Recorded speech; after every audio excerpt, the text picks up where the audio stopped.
Stock market studies में फिर से एक बार आपको दिल से स्वागत करता हूँ। तो इस वीडियो के अंदर मैं कुछ ऐसी इंपॉर्टेंट कंपनी के बारे में चर्चा करूंगा जो बहुत आपको हेल्प करेगा अपकमिंग टाइम्स में इस कंपनी के ऊपर कौन सा साइड में वो ग्रोथ कर सकते हैं, किस तरीके से ग्रोथ सकते हैं, मतलब ग्रोथ कर सकते हैं। ये सारे पॉइंट्स को आपके सामने यहाँ पे मैं शेयर करूंगा।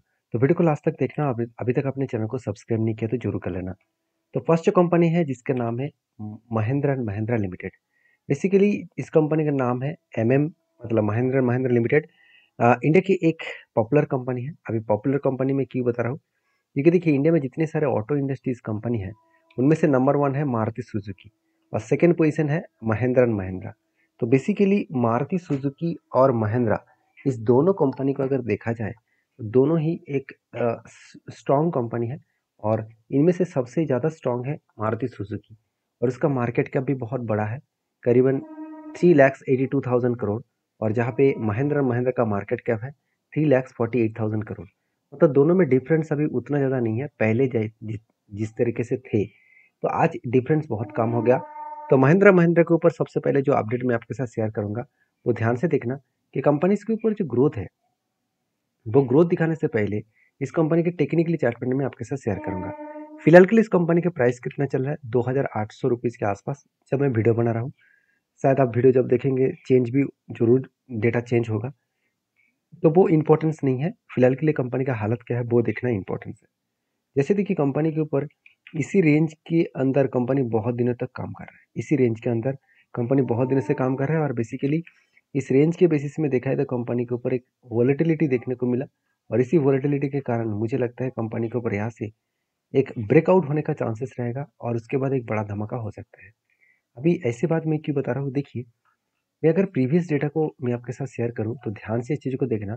यहाँ पे भी सेम टू सेम एक रेंज क्रिएट हुआ था, सेम टू सेम एक रेंज क्रिएट हुआ था और उसको ब्रेकआउट किया, रिटेस्ट किया, उसके बाद देखिए कौन सा लेवल तक जाने किया। और भी मैं बैक में जाकर बैक टेस्टिंग करके आपको दिखाया तो देखिए यहाँ पे भी सेम टू सेम एक रेंज क्रिएट हुआ। तो इस यहाँ पे भी रेंज बना, उसका भी ब्रेकआउट किया और लंबा जर्नी हुआ। मतलब बार बार वो आपको इस तरीके से ट्रेड बहुत बार देगा। इसके लिए आपको चीज़ों को समझकर स्टडी करके काम करना होगा। और बेसिकली देखा है तो कंपनी के ऊपर जिस तरीके से रेंज क्रिएट हुआ है, जिस तरीके से रेंज बना है, उसके अकॉर्डिंग मैं बात करूँ तो कंपनी इसके ऊपर एक ही जगह पे कंपनी यहाँ पे टेंडिंग कर रहा है, एक ही जगह पे वो होल्ड कर रहा है। और इसी होल्डिंग के कारण कंपनी के ऊपर ब्रेकआउट होने के कारण यहाँ पे अच्छा खासा जर्नी देखने को मिल सकता है। तो इसके लिए मैं इंतजार करूंगा। इसके लिए मैं ऑब्वियसली यहाँ पे वेट करूंगा कि जब ब्रेकआउट होगा तो एक बड़ा धमाका होने का चांसेस रहेगा। तो चलो अभी देख लेते हैं नेक्स्ट कंपनी के बारे में। तो उसके पहले इस कंपनी के ऊपर सोचिए, अगर ब्रेकआउट हो जाए तो क्या सचमुच में एक जर्नी हो सकते हैं? अगर जर्नी भी हुआ तो कहाँ तक हो सकते हैं? देखिए एक बड़े एक इंस्टीट्यूशन जिसका नाम है मोतीलाल ओसवाल, उन्होंने क्या कहा कि इस कंपनी के ऊपर उन्होंने कहा कि बाइंग का रेटिंग दिया है उन्होंने और टारगेट रखा है 3,310 रुपीज़ के आसपास।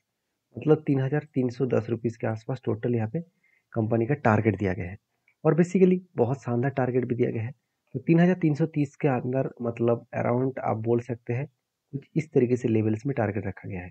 मैं एक बार मार्किंग कर लेता हूँ, कुछ इस तरीके से लेवल्स में टारगेट रखा है और मुझे लगता है इस लेवल को ब्रेकआउट करने के बाद इजीली वो 3,330 लेवल तक जाने का चांसेस रखेंगे।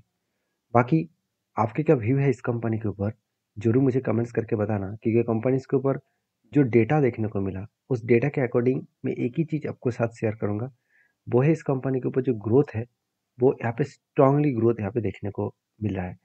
तो नेक्स्ट जो कंपनी है उसका नाम है मोतीलाल ओसवाल। देखिए मोतीलाल ओसवाल फाइनेंशियल लिमिटेड, इसके ऊपर सबसे पहले मैं चार्ट के ऊपर लेके जाना चाहूँगा। ध्यान से एक चीज़ों को देखना, कंपनीज के ऊपर लगातार एक जर्नी होने के बाद यहाँ पे एक टारगेट अचीव हुआ था। तो फर्स्ट जो टारगेट अचीव हो चुके हैं उसको मैं डिलीट कर रहा हूँ और सेकेंड मुझे फिर से एक बार यहाँ पे रेंज देखने को मिला। वो रेंज किस तरीके से बने ध्यान से देखना। कंपनी के ऊपर यहाँ पे एक बाइंग का रेंज बने तो टोटल 21% के आसपास बाइंग का रेंज बने। तो जब भी इस नीचे लेवल को टच करेगा तब क्या बनेगा, तब बनेगा यहाँ पे एंट्री और इस पिक लेवल तक यहाँ तक बन सकते हैं इसका टारगेट। तो बेसिकली शानदार तरीके से एक एंट्री पॉइंट और बेसिकली शानदार तरीके से एक टारगेट पॉइंट यहाँ पे मिल सकता है। अभी दो चीज़ों का आपको ध्यान रखना है, जब भी कुछ इस तरीके से एंट्री पॉइंट्स और एग्जिट पॉइंट देखने को मिले, आपको याद रखना है कि कंपनीज के ऊपर इस नीचे लेवल को जब भी टच करेंगे तब क्या बनेगा, तब बनेगा एंट्री और इस पीक लेवल तक क्या बन सकता है, इस लेवल तक बन सकता है इसका टारगेट। मतलब बेस्ट तरीके से एंट्री और बेस्ट तरीके से यहाँ पे टारगेट मिलने का चांसेस है। अभी और एक डेटा मैं आपके साथ शेयर करूँ, और एक डेटा मैं आपके साथ चर्चा करूँ, तो देखिए कंपनीज के ऊपर जो हायर लेवल में जो सिचुएशन क्रिएट हो रहा है, वो बार बार इस टॉप को ब्रेक करने का कोशिश कर रहे हैं। जो लेवल निकल कर है करीबन 700 अराउंड, एक बार मैं लेवल देख लेता हूँ। हाँ, 780 रुपीज़ के आसपास। और वहाँ पे ही देखिए कंपनी के ऊपर रिजेक्शन भी हो रहा है। और कंपनी देखिए एक हाई वॉल्यूम के साथ टॉप लेवल से एक शूटिंग स्टार जैसे कैंडल क्रिएट किया। जब भी कोई टॉप लेवल से शूटिंग स्टार जैसे कैंडल क्रिएट हुआ, तो सोचना वहाँ से एक अच्छा खासा फॉल देखने का चांसेस है। और कहाँ तक आ सकते हैं, इस लोअर लेवल तक, जो लेवल निकल कर आ रहा है करीबन करीबन 586 लेवल तक। तो मुझे लगता है बेस्ट तरीके से एक लेवल्स देखने को मिला, जो लेवल्स कंपनी के लिए एक स्ट्रांगली लोअर साइड का लेवल्स है, और यहाँ से कंपनी के ऊपर करेक्शन होने का चांसेस भी है।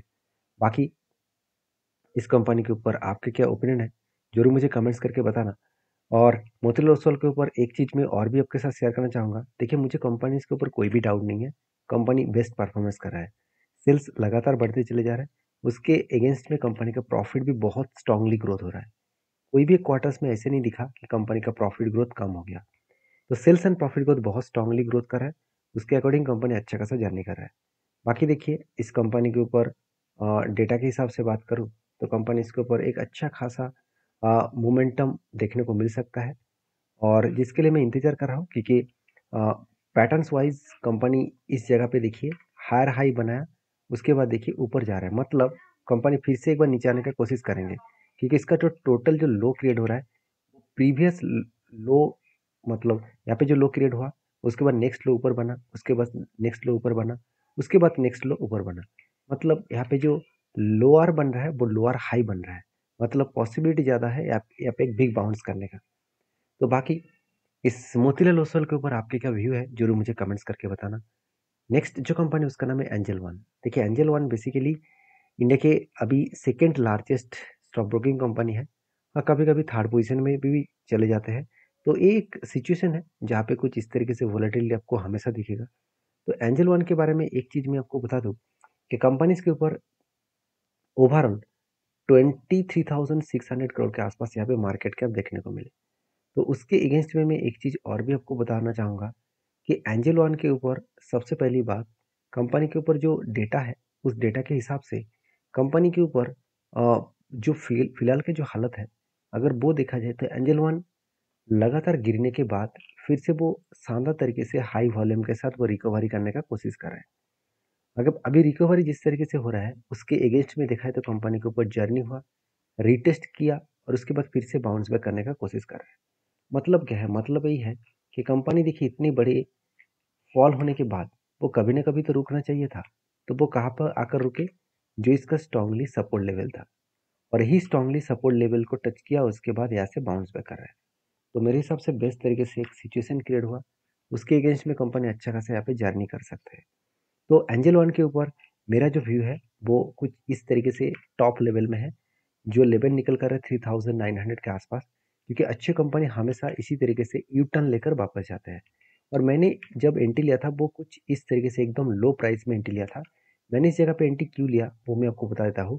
जब मैंने यहाँ पे टोटल मार्किंग किया, तो ओवरऑल मुझे 50% के आसपास करेक्शन देखने को मिला। टॉप लेवल से 50% तक 50% के आसपास क्रैश देखने को मिला।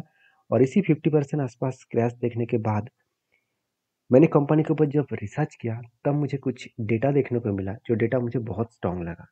जैसे कंपनी का फाइनेंशियल डिटेल्स देखेंगे, तो एंजल वन के ऊपर देखिए हर क्वार्टर्स में अलग लेवल का ग्रोथ हुआ। उसी के अकॉर्डिंग कंपनी का प्रॉफिट भी देखा जाए, तो यहाँ पे भी अलग लेवल का ग्रोथ देखने को मिले। तो सेल्स का ग्रोथ बढ़ चुके हैं, और प्रॉफिट का ग्रोथ भी स्ट्रांग है। तो जहाँ पे कंपनी के ऊपर ग्रोथ आना चाहिए। तीसरी बात, इंस्टीट्यूशन इस कंपनी के ऊपर कुछ क्वांटिटी सेल ऑफ किया। किसने सेल किया? एफएस ने। तो नेगेटिव होना चाहिए था? बिल्कुल नहीं। उसका सीधा सीधा फायदा किसने उठाया? डीएस ने उठाया। अगर इस माल को पब्लिक खरीदारी कर किया होता, तो मैं इस कंपनी को ऑब्वियसली कुछ नेगेटिव के बेसिस में सोचता। तो बाकी कंपनी का परफॉर्मेंस तो ठीक है।